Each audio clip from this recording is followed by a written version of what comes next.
అందరికీ నమస్కారం. ఆంధ్ర నాయక శతకంలో తర్వాత పద్యాలు చూద్దాము. కడలిరాయని ముద్దు కన్నియ పెండ్లాడి ఊచగా నిల్లట ముండుటేమి సహజనొక్కర్తెను షండ పాండవునకు పెండ్లి చేసి నీవు పెద్దవేమి చిరరతి ప్రౌఢను చిన్న బిడ్డనికీవు కూర్చితి వారీతి కూడునేమి యుగముల నాటి పెన్మగువను ముసలన్నకుగి చేసితివి తగుందగు మరేమి తెలియనవ్యక్తుడవుగావు తెలిసి కొన్ననిటివాడని తెలియలేదెవ్వరికిని చిత్ర ప్రభావ దాక్షిణ్య భావ హత విమత జీవ శ్రీకాకుళాంధ్రదేవ. ఈ పద్యంలో శ్రీకృష్ణుడు చేసిన కొన్ని పనుల్ని విమర్శిస్తున్నట్లుగా రాశాడు కవి. ఏం చేశాడు? శ్రీకృష్ణుడు మహావిష్ణు అవతారమే కదా. ఆ కడలి రాయుడు అంటే సముద్ర రాజు అనమాట. అంటే మహారాజు అయినటువంటి ఆ సముద్రుడికి కుమార్తె, ముద్దుల కుమార్తె ఎవరంటే లక్ష్మీదేవి. ఎందుకంటే పాల సముద్రంలో నుండి ఉద్భవించింది ఆ లక్ష్మీదేవి. అందుగురించి ఆ కడలి రాయడి యొక్క ముద్దుల కుమార్తెని నువ్వు వివాహం చేసుకున్నావు. చేసుకున్న తర్వాత ఏం చేసావు? అక్కడే ఇల్లరికం ఉండిపోయావు. ఇది నీకు తగిన పనేనా? ఆ పాల సముద్రంలో తరంగాలు నిన్ను ఉయ్యాల లూపుతున్నాయని హాయిగా ఇల్లరికం ఉండిపోయావు. అక్కడ శేషతల్పం మీద నిద్రిస్తూ ఉంటాడు కదా. అందుగురించి ఏంటంటే ఆ పాల సముద్రంలో శేషతల్పం మీద శయనించి ఉన్నప్పుడు ఆ తరంగాలు ఇటు అటు కదులుతూ ఉంటే ఉయ్యాల ఊగినట్లుగా హాయిగా ఉంది నీకు. అందుకోసం అక్కడ ఇల్లరికం ఉండిపోయావు. సహజనొక్కర్తెను షండపాండవునకు పెళ్లి చేసి నీవు పెద్దవేమి. నువ్వు పెద్దవాడిగా ఉంటూ అంటే ఆధ్వర్యం పెద్దగా వహించి ఆ సుభద్ర నీ చెల్లెలు ఆమెని ఆ పాండవుడికి ఇచ్చి వివాహం చేసావు. ఎటువంటి వాడు ఆ పాండవుడు అంటే షండు అంటున్నాడు ఇక్కడ. ఎందుకంటే ఒకసారి అర్జునుడు ఇంద్రకీలాద్రి మీద తపస్సు చేసి పాశుపతాస్త్రాన్ని సాధిస్తాడు. సాధించిన తర్వాత ఇంద్రుడు కూడా చాలా సంతోషించి తన అంశతో జన్మించినవాడు కదా అర్జునుడు. అందుకని స్వర్గలోకానికి తీసుకుని వెళ్ళి ఆతిథ్యం ఇచ్చి అర్ధసింహాసనం మీద కూర్చోపెట్టి గౌరవిస్తాడు అర్జునుడు. ఆ సమయంలో ఊర్వశి నృత్యాన్ని ప్రదర్శిస్తుంది. నృత్యాన్ని ప్రదర్శించిన తర్వాత ఏకాంతంలో ఉన్నప్పుడు అర్జునుడితోటి పొందు కోరుతుంది. అప్పుడు ఆయన ఒప్పుకోడు. నేను దేవేంద్రుడికి కుమారుడి వంటి వాడిని, నువ్వు దేవేంద్రుడి దగ్గర ఉండేటటువంటి అప్సరసవి, అందువల్ల నీవు నాకు తల్లితో సమానం కాబట్టి నేను నీ కోరికని తీర్చనని చెప్తాడు. అప్పుడు కోపం వస్తుంది ఊర్వశికి. కోపం వచ్చి నువ్వు ఈ విధంగా పురుషుడికి తగినట్లుగా ప్రవర్తించలేదు కాబట్టి నువ్వు షండు వైపో అని శపించేస్తుంది. అంటే నపుంసక రూపాన్ని ధరించమని శపిస్తుంది అనమాట. అప్పుడు బాధపడతాడు అర్జునుడు. అయ్యో ఇదేంటి ఇటువంటి శాపాన్ని ఇచ్చింది ఈమె అని. అయితే ఇంద్రుడు ఆ సమయంలో వచ్చి అనునయించి చెప్తాడు అర్జునుడికి, ఈ శాపం నీకు వరంగానే పరిణమిస్తుంది. ఎందుకంటే నువ్వు అజ్ఞాతవాసం చేయవలసి వచ్చినప్పుడు ఈ రూపం నీకు వస్తుంది. 1 సంవత్సరం పాటు నువ్వు ఈ రూపంతో ఉంటే ఆ తర్వాత శాప విముక్తి కలిగి మామూలుగా నీ రూపం నీకు వచ్చేస్తుంది. 1 సంవత్సరం పాటు మాత్రమే ఈ రూపం నీకు ఉంటుంది. ఇది నీకు మంచి చేస్తుంది, పర్వాలేదని చెప్తాడు. అప్పుడు సరే అని అంటాడు అనమాట అర్జునుడు. అయితే 1 ఏడాది పాటు అజ్ఞాతవాసంలో ఉన్నప్పుడు ఆ షండు రూపంలో ఉన్నాడు కదా అర్జునుడు.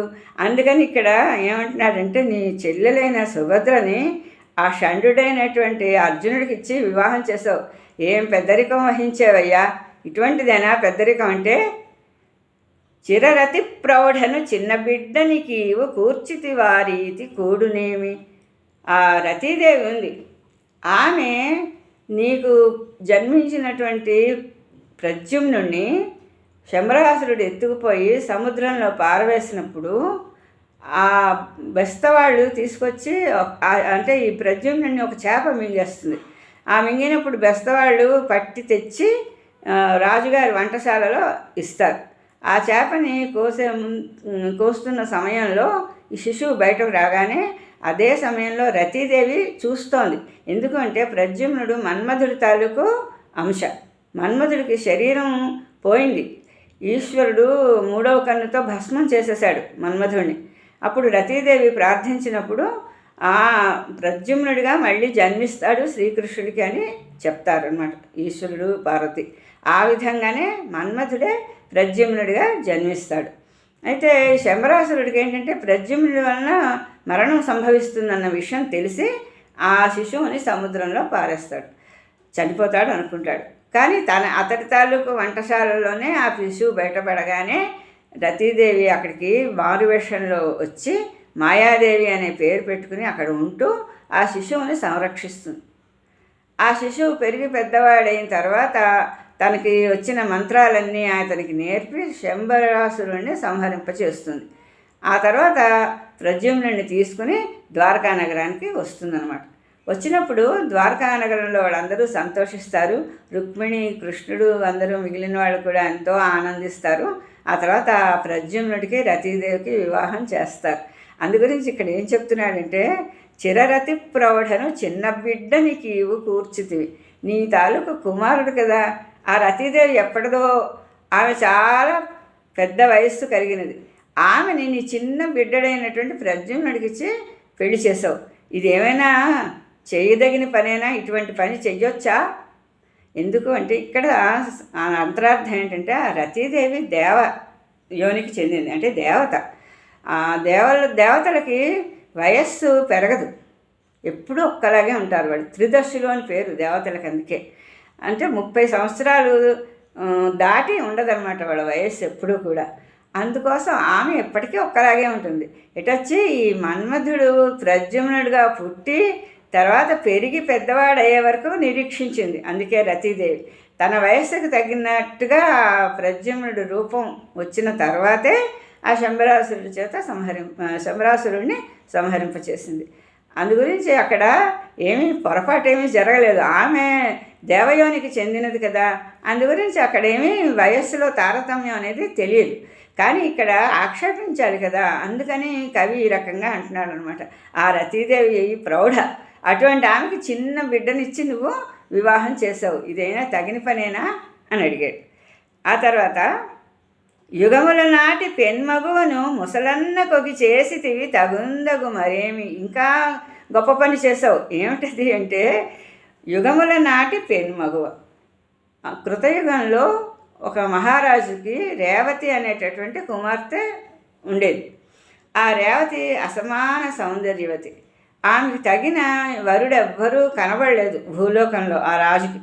అప్పుడు ఏం చేశాడంటే, తన కుమార్తెని తనతో పాటు తీసుకుని బ్రహ్మలోకానికి వెళ్ళాడు. వెళ్ళి ఆ బ్రహ్మని అడుగుదాం అనుకున్నాడు అన్నమాట, ఈ అమ్మాయికి తగిన వరుణ్ణి చూపించమని. అయితే ఆ సమయంలో బ్రహ్మదేవుడు సభాభవనంలో ఉన్నాడు, ఏవో కార్యకలాపాలు జరుగుతున్నాయి. అందుకని ఒక పక్కగా నిలబడ్డాడు. నిలబడిన తర్వాత కొంత సమయం గడిచిన తర్వాత బ్రహ్మదేవుడు ఏమయ్యా ఎందుకు వచ్చావని అడిగినప్పుడు చెప్పాడు. ఆ రాజు పేరు రైవతకుడు అనమాట. ఆ రైవతకుడు అనే రాజు, ఇదిగోనండి నా కుమార్తె రేవతి ఈమె పేరు, ఈమెకి తగిన భర్త నాకు ఎవరు భూలోకంలో దొరకలేదు, మీరు ఎవరైనా చూపిస్తారేమో అని వచ్చానని చెప్పాడు.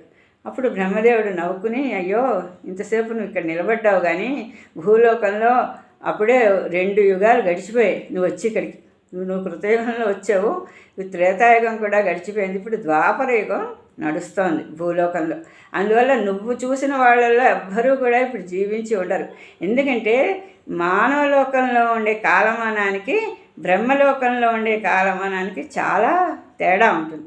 మనకి ఒక యుగాలు 4 గడిచిపోతే బ్రహ్మకి ఒక పగలు, అలాంటివి మరో 4 యుగాలు గడిచిపోతే అప్పుడు ఒక రాత్రి.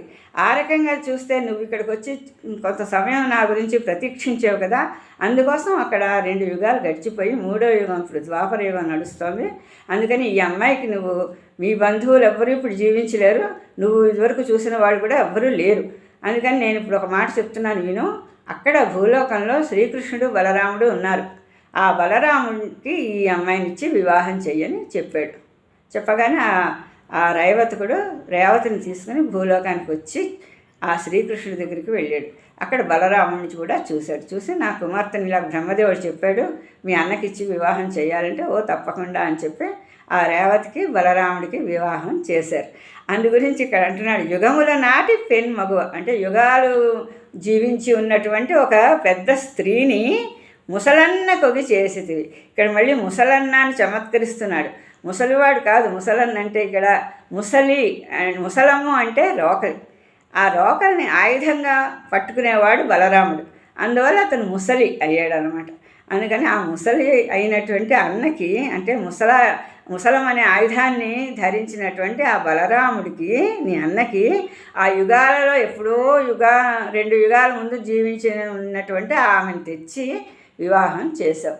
ఇది మాత్రం చాలా బాగుంది కదా ఈ పని కూడా అంటూ ఈ పనులన్నింటికీ వెనకబడినటువంటి కారణాలన్నీ మనం ఇప్పుడు చెప్పుకుంటున్నాం. అలా చెప్పుకోవాలనే ఈ పద్యాన్ని ఈ విధంగా రాశాడు. అతను అన్నీ చెప్పి ఇక్కడ అంటున్నాడు తెలియని అవ్యక్తుడవు కావు, నువ్వు ఏమీ తెలియని వాడివి కావు, అన్నీ తెలిసిన వాడివే. కానీ తెలిసికొన్న నిట్టివాడని తెలియలేదు ఎవ్వరికి. మేము అందరం తెలుసుకుందాం నీ గురించి అనుకుంటాం, అన్నీ తెలుసుకున్నా కూడా నీ గురించి తెలియదు. అలాంటి వాడివి నువ్వు, తెలిసినట్టే ఉంటావు కానీ ఎవరికి ఏమీ తెలియదు. అటువంటి వాడివి నువ్వు సుమా అంటూ ఈ పద్యంలో చెప్పాడనమాట.